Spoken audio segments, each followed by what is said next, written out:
तो आज हम सीखेंगे पार्शियल फ्रैक्शन की एक शॉर्ट ट्रिक। पार्शियल फ्रैक्शन हम जनरली इंटीग्रेशन में यूज़ करते हैं, जहाँ पे हमें डिनोमिनेटर में कुछ ऐसे फैक्टर्स मिलते हैं जिन्हें सेपरेट करना होता है।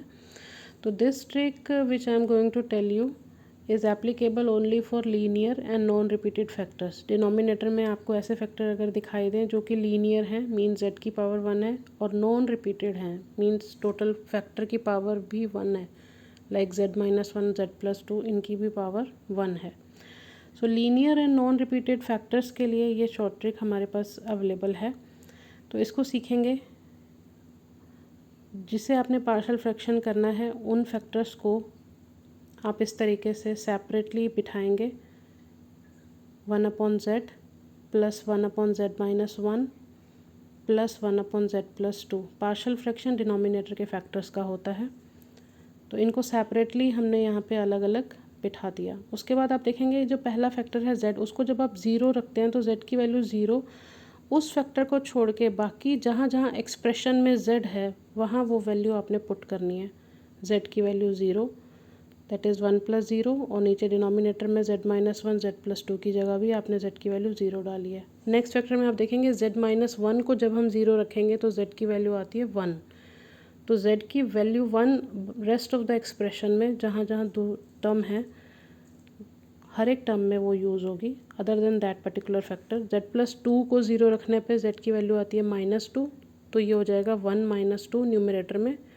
डिनोमिनेटर में z की जगह -2 और z-1 की जगह -2 - 1 मिलके हो गया -3। ये फैक्टर्स आपस में मल्टीप्लाई हो रहे हैं। अब जस्ट इनको एक सिंप्लीफिकेशन करना है and we are done with the partial fraction. -1/2z plus 2/3 z-1 minus 1/z z+2. So this is short trick of partial fraction with linear and non-repeated factors. तो इसको क्लैरिटी देने के लिए I am using the same partial fraction जो आपका general casual process है, long one, so that जिससे ये क्लियर हो कि this method is applicable and this is also without ambiguity.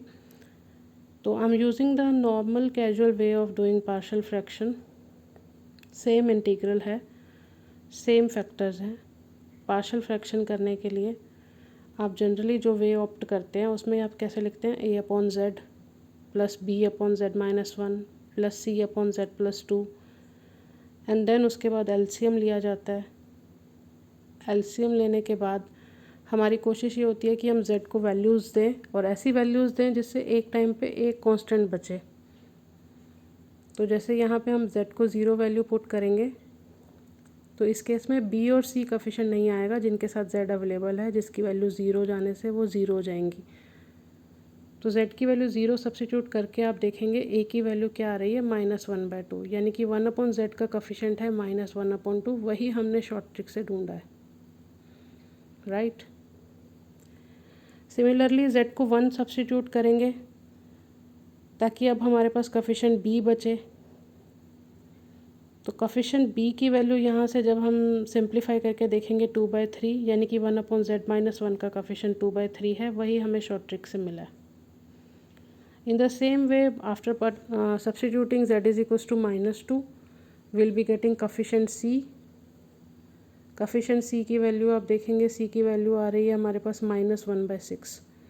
यही हमने शॉर्ट ट्रिक से ढूंढी है। So this short trick is applicable, all I wanted to make it clear.